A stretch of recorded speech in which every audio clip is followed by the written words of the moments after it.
Welcome, everybody, to the Retail Corner podcast. Today, we are here with LeTonya Moore. She's a business coach and mentor, and most interestingly, she used to be a former U.S. government lawyer. So, LeTonya, how did you transition from law into retail? Well, it's interesting because for me, so I have been working with product-based businesses for a while. And specifically, I created like a methodology that we call to legal proof your business. So it's sort of like the intersection between business, intellectual property, so on and so forth, right? Mhm. Um, Retail really made a lot of sense because with my background, I've worked for some of my clients have been like the FDA, National Institutes of Health. And so really understanding, like coming from that very heavy government regulatory background, it made sense that this would be the transition once I decided to transition over into more so business consulting and coaching. So that's how I ended up, I guess you could say, ended up in retail. That's phenomenal. And so, obviously, I'm assuming you continue to practice law, and really what you've done is really focused on helping businesses transition and grow whenever the time is right for them to take that next step, becoming an LLC, really trademarking their brand, trademarking their products, and protecting that in the long run, right?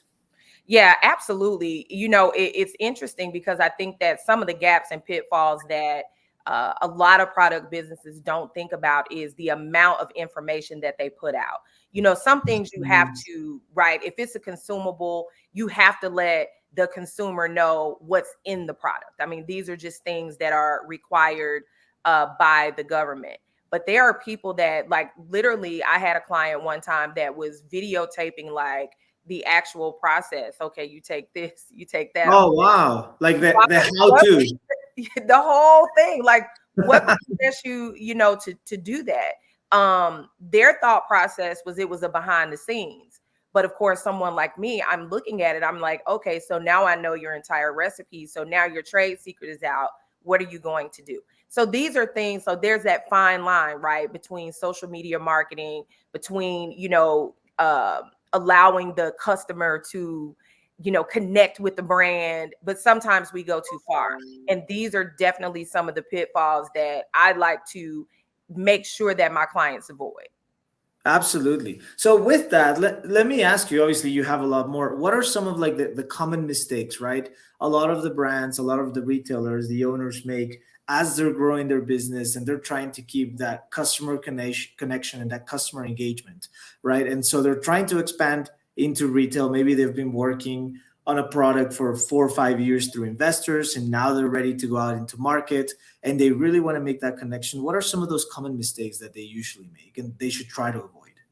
You really have to know where you're going to put your product. So, like, for example, who is your product for? What is that client? So I'll just use something simple as shampoo, right? Since we're talking about, I'll just talk about that. You could buy shampoo at a big box retailer, so Target, Walmart. You could also buy it at Sephora, right? You could also buy it at Trader Joe's, Whole Foods, or whatever the different outlets are.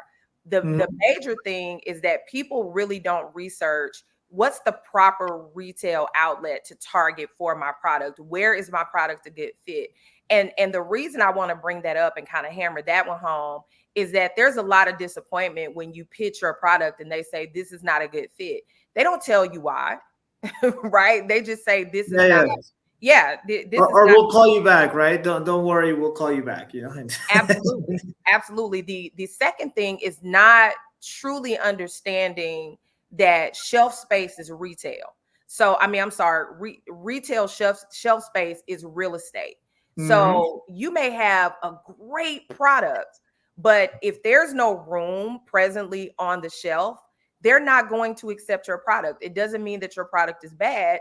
It just means that right now they don't have any room on their shelves, they don't have any real estate, any lots, right, for your particular product. So failing to really understand how traditional retail works is the second one. The third one, which is my favorite, which I talk about like literally everywhere, is failing to protect your brand, right? And it really is, it's the LLC, it's the trademark, it's understanding how to protect trade secrets, it's understanding that you have to make sure that you have agreements even with your staff that's coming in. Staff, they're gonna have ideas. Who owns the idea?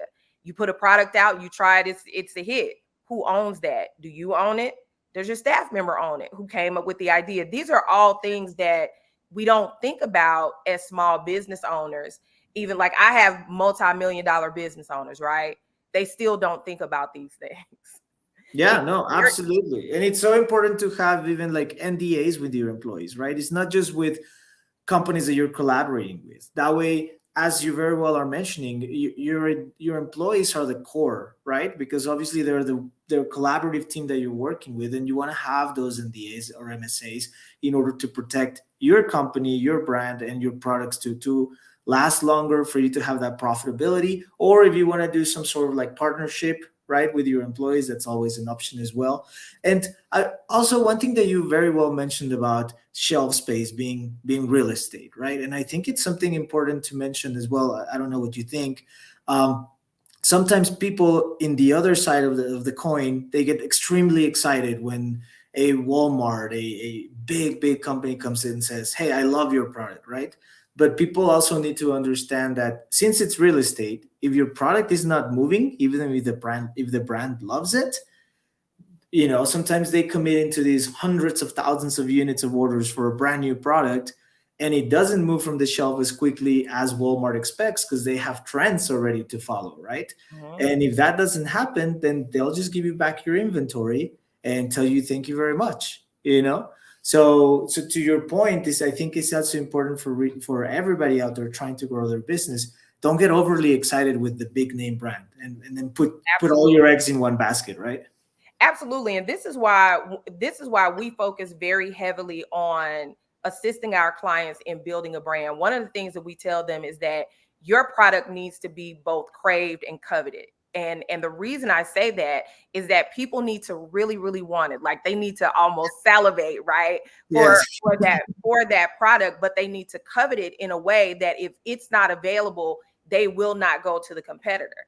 And that is not an easy thing to do, right? It's not an easy thing to do, but I think that it's the best thing to do so that you don't have this. So when you're going and they are pitching these retailers, that's one of the things that they have to be able to show the retailer. Who's going to buy this product? Why should you put the product on the shelf, right? What's Mm. our track record? What have we been doing so far? Like I shared with you guys earlier, for us, we work very heavily with e-commerce businesses because now we have data that we can help them help them interpret when they are going to these meetings with the buyers, and they're able to, or they're going to open calls or things like that, and they're able to go and pitch their product. We're able to help them interpret the data so that they can make the presentation. We're able to help them say, Walmart just may not be where your product needs to be. Everyone wants to be in Walmart because it's everywhere. But that may Mhm. not be the customer. Your customer may not shop for this product at a Walmart. These are all the things, kind of going back to those pitfalls and the things that people don't understand. These are all the things that you have to really understand when you are looking at putting your product in traditional retail markets, as well as other ancillary markets as well. No, absolutely, absolutely. And let me ask you as well, what are some of the steps that the business products owners can take in order to protect themselves and protect their product when submitting that page, right? You were talking that you really guide them through that process. What are some of the key steps that they should always take to make sure that they're protecting their product when doing these pitches? Yeah, absolutely. So there's a couple of things that I would say are top, Yeah, right? One, pillars. Yeah. absolutely. You need to have already done your intellectual property. So whether it's a patent, whether it's a trademark, you kind of have your trade secret policy, or you should. You need to make sure that you have all of these things in place. The other thing too is you need to understand and know what information to give out, what information not to give out. It's similar to what I talked about a little bit earlier when I was saying that there was someone that was literally showing their process of how they make this particular product. But what they didn't realize was that they were giving away their recipe. You know, it's Mm-hmm. one thing to show yourself making the product. It's another thing to literally show the measurements, right? Because Mm-hmm. people, you know, we bake cakes. For those of us that bake, we bake cakes and they all taste different. Why? Because the it can be the exact same ingredients, but the amounts are different, the measurements are different. These are the things that make your product unique. Why am I saying that? Because oftentimes, just to test you, or I would hate to say it, but it does happen. Sometimes people have a more sinister objective. They will ask you, walk me through the steps of creating this product. They will literally ask you. We've had that As you're happen doing your product pitch, right? as you're doing your product pitch. The other thing too, they'll ask you, where do you source your materials? Right now, Oof. there are certain companies that want it to be from certain areas, right? But there's a Mm. way to answer that question without saying, oh, all of my vendors come from, I don't know, Venezuela, right? Whatever the company, whatever the country Mhm. is, if you're Or in giving the list of vendors with addresses and phone numbers, right? Yeah. After it took you absolutely. years to get those vendors. Absolutely, absolutely. And you probably have negotiated, or you should have, if you don't, we'll teach you how, right? Mhm. You probably have negotiated a very, very good rate so that you can maximize profits. But these are the types of things that you need to know. Speaking of which, you have to be able to make the when you're going to a retailer, just like an investor, right? The bottom line is, what's the return? What's the return that you are telling them that they are going to get? Not just in numbers, right? That's important, but also, does this brand align with that particular retailer's core values? Oftentimes they don't think about that. And does that retailer's core values align with your core values? Do you have core values? No, it's so Right? true. I think a lot of times, entrepreneurs tend to make the mistake, or maybe it's the desperation, right, of wanting to see the fruits of all of your work, right?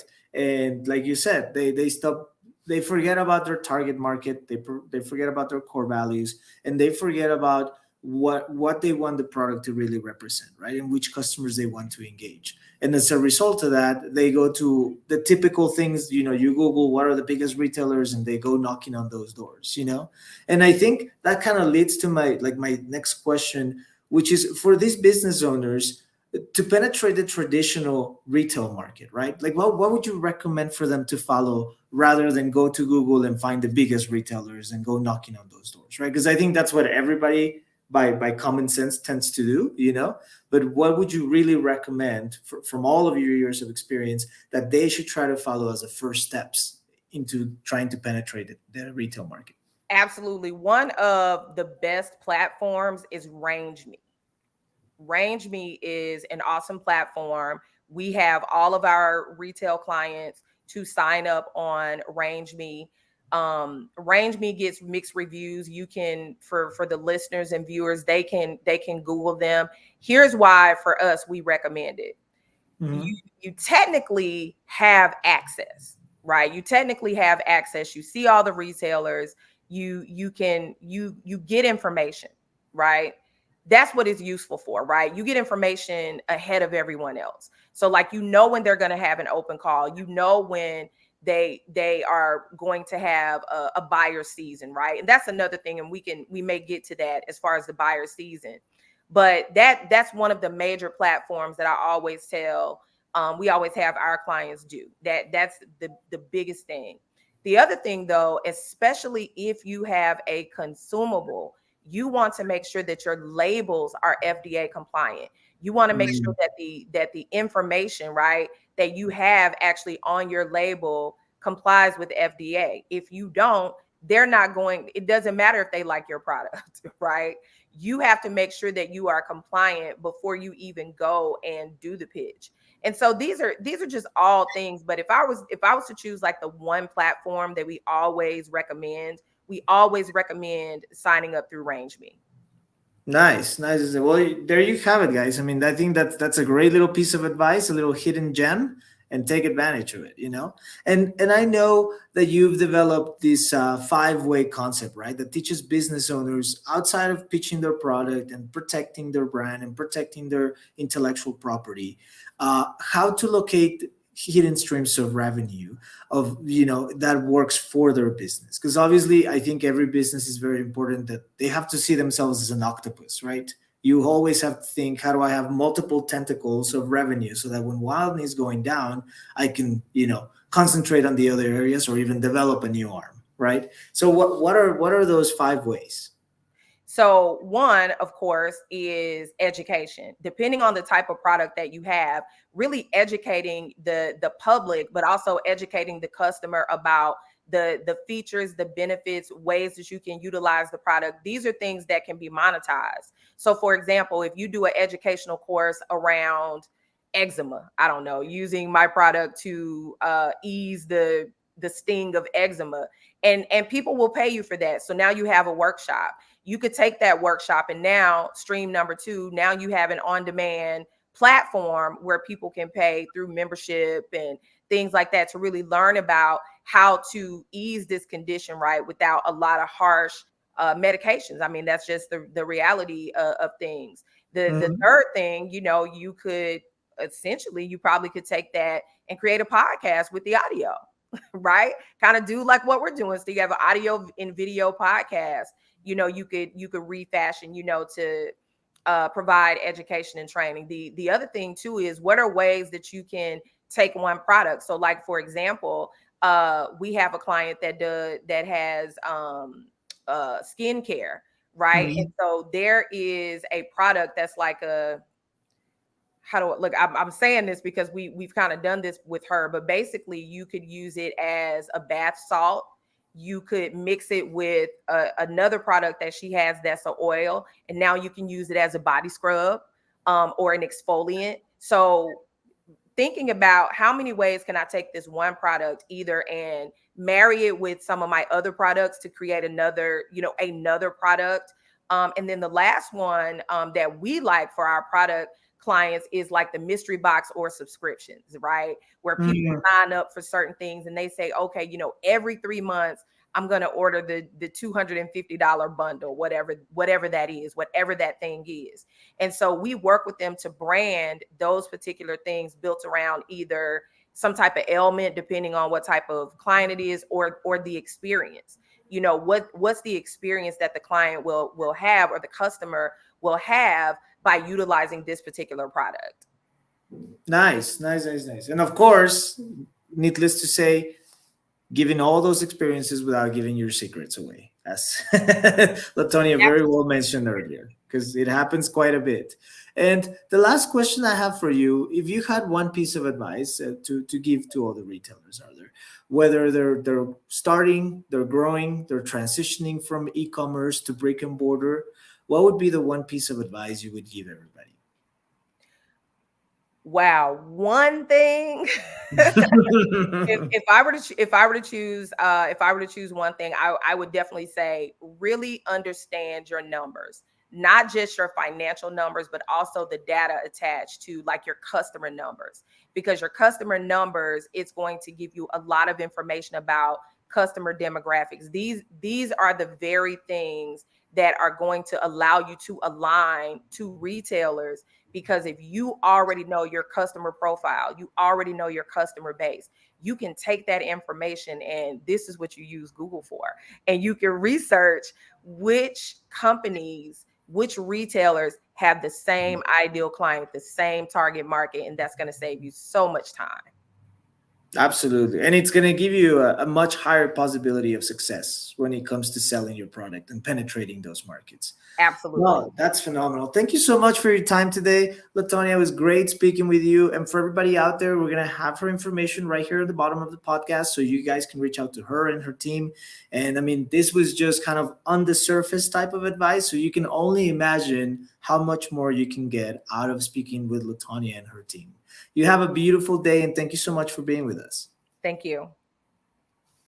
If you would like to be featured on our podcast, please email us at podcast@retailcorner.live or visit our website, retailcorner.live. Looking forward to having you as our guest on our podcast, and thank you so much for listening.